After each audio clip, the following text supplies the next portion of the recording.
Subscribe करें और दबाएं बेल आइकन ताकि कोई खबर रह न जाए।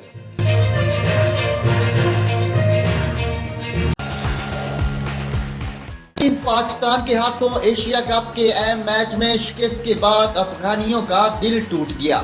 एशिया कप 2022 में सुपर 4 मरहले में पाकिस्तान ने सनसनीखेज मुकाबले के बाद अफगानिस्तान को शिकस्त देकर न सिर्फ फाइनल के लिए क्वालिफाई कर लिया बल्कि अफगानिस्तान और भारत दोनों को फाइनल की दौड़ से बाहर कर दिया।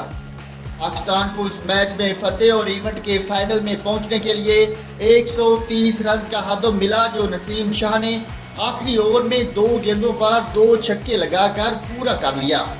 मैच से मुतल्लिक तबसरा करते हुए अफगान क्रिकेट बोर्ड ने कहा कि इस मैच से अफगानिस्तान का दिल टूट गया।